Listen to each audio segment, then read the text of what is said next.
welcome to The Tall Order. This save I'm going to take my local team, Halifax Wanderers, and turn them into the biggest team in the newly added Canadian Premier League, the leading developer of Canadian international talent, and the reason why it's called The Tall Order, I'm going to win the World Cup with the Canadian national team. Now, I haven't set a time limit on this save, but if it hasn't happened by the time Football Manager 2022 comes out, I think I might have to accept that it's not going to happen.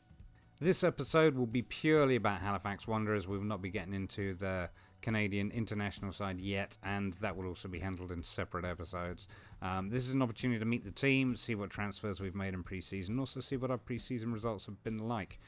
Pre-season has been streamed on Twitch, and this series will continue to be streamed on Twitch as well, but I will obviously be releasing season after season reviews on YouTube, so you won't be able to miss anything.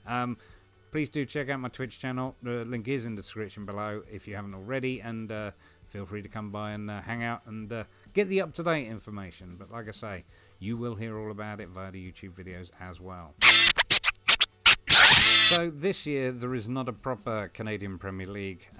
Due to COVID-19, instead we had the Island Games, which took place out in PEI.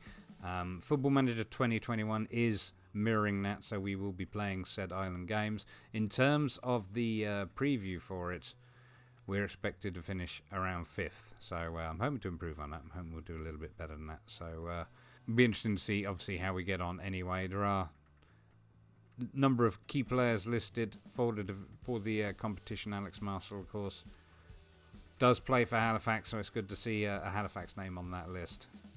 One of the things I want to just quickly show you was the rules. Where are we? There are 7 subs, maximum 5 views, so that's slightly different to what you might be used to playing, say, in the UK. There must be no more than 5 foreign players in the playing 11, though I don't believe there's a limit to how many you can purchase, but I think the squad must not have more than 7, which I'll check in a minute. And only players registered for the competition are eligible to play. This one is interesting. Under 21 domestic players must play a combined total of 250 minutes of the 10 matches played. Teams will be fined $6,000 if they fail to meet the threshold. So the idea is during all 10 matches, you must have a player under the age of 21 having, played, or players played a combined total of 250 minutes over that time. So pretty much every match you're going to need to have somebody under 21 in the team for a minimum of 25 minutes basically per match, which actually shouldn't be too much of an issue. It's just an interesting one. I'm going to go next and show you the squad registration because there are certain rules here.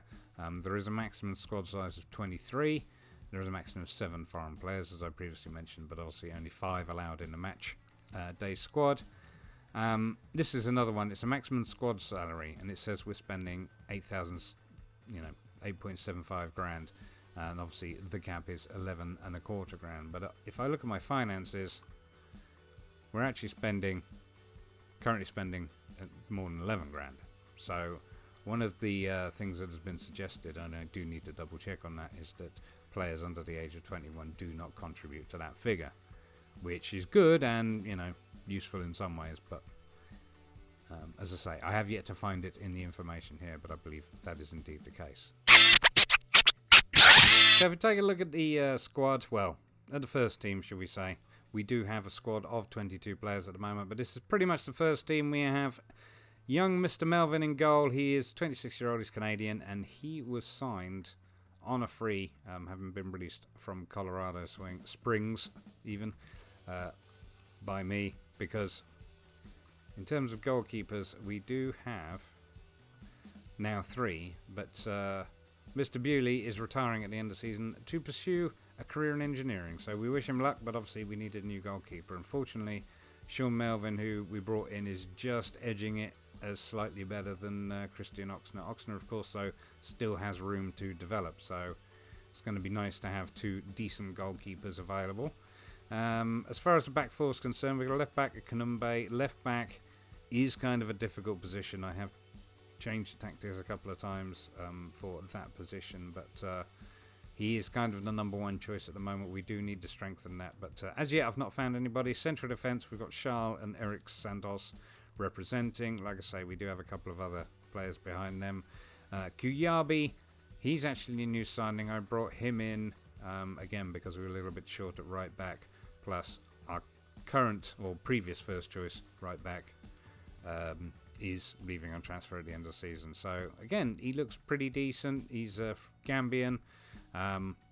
It's kind of slightly imbalanced my foreign players a little bit, but that's fine. But yeah, he's got decent tackling ability, decent first touch,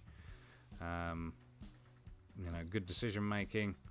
He has some peaks. He's got some half decent physicals, but like I say, overall, I think he is a decent signing and decent for that position, if you know what I mean. In fact, as you can see, certainly the first choice at the moment is Kristinovic and Saar, who at the moment is leaving to join York 9 FC in November, so end of the season I would suggest. So yeah, quite happy with him as a signing. Central midfield, we've got Rampersad playing in the Mazzala role, and we have Baland Goyet playing in the ball-winning midfielder role. He is also another player that's leaving on a free transfer, so ultimately will need to be replaced.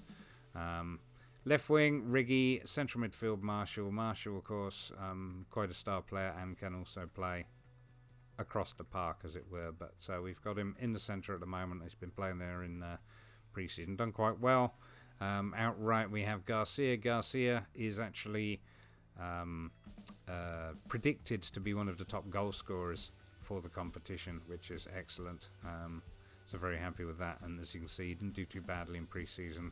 3 starts, 2 goals. Now, bearing in mind that is playing outright rather than up front as a striker. But yeah, he's certainly capable of doing all that, so that's exciting. And then up front we've got Morelli. Now Morelli's done okay. He hasn't, in fact he didn't do much really in pre-season. 2 starts, 1 sub appearance, average rating 6.63, but again, room for development.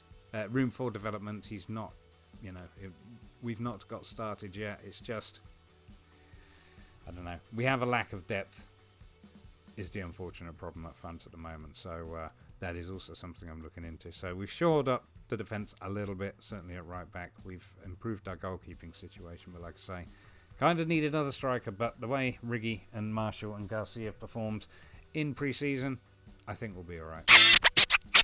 So in terms of our performance thus far this season, as you can see, we've played 4 friendly matches. The first one was against the second 11. We won it fairly comfortably, 3-0. Goals from Marshall, Sano and Garcia. We then went to St Hubert and we drew 1-1, and in fairness I think they went 1-0 up. It wasn't particularly great, to be honest with you. Yeah, in fact they did score first, so that was not a great result, especially as St Hubert are in the PLSQ. They are not at our level, or should not be at least. And then we played against a similar level team. I'm not going to even try and pronounce that. And we beat them 4-1 away, which was a much better performance. Riggy getting 2, Garcia getting 1, and Daniel scoring 1. And then we faced off against Mont Royal Outremont, which again I think are also a team in that division. And we lost 1-0. So those things don't particularly bode well, I'll not lie to you. But as proved with the first and third friendlies, we are capable of scoring goals, and that's important. And obviously in all of these games we have only managed, when we have conceded, it's only been 1 goal, so that's also promising too. I did mention we might be lacking a little bit up front, or at least in terms of depth anyway, but obviously this is only the first season. As you can see, there's not a massive number of games, and obviously all the neutrals. There are no home and away games either. It's just the island games themselves. So, like I said, it will be streamed on Twitch, but you will also get a review at the end of the season and see what we did, how we did, and who did what. Obviously, one of the key things for the save, as previously mentioned, is the development side, turning Halifax into the leading developer of young Canadian talent. But if you look at our development centre, there's nobody here, and we're not going to get anybody in here until September. That's going to be our first youth intake, so that's something to look forward to. That's absolutely fine. Outside of that, we do have if we take a look at the facilities, we do have basic training facilities, basic youth facilities, and average academy coaching, which surprises me given the number of universities around here, and adequate youth recruitment. So obviously all of these things, in order to develop the best talent, will need to be improved, and that is part of the long-term plan for Halifax Wanderers. So coming up in the next 2 episodes of this will be obviously the season review for the Island Games for Halifax Wanderers, but we'll also have a review of the friendlies for the Canadian national team. Now, I have added 1 or 2. We are playing friendly against Antigua and Barbuda even, sorry. US Virgin Islands, Jamaica and Curacao. And obviously next year, this is in preparation for the World Cup qualifiers, where we face Panama, Montserrat, Bahamas and Barbados. So these are all important games for us. So I will be making the most of the international scene. So yes, that will be the next 2 episodes. I cannot tell you which one will be coming first or when, but please do follow me on Twitter to find out. Please do follow me on Twitch to see what's going on. Otherwise, continue to follow me on YouTube and watch these videos, because, like I say, you will not miss out on the information. Thank you very much for watching. I've been Avoiding Relegation, and I will see you on the next episode.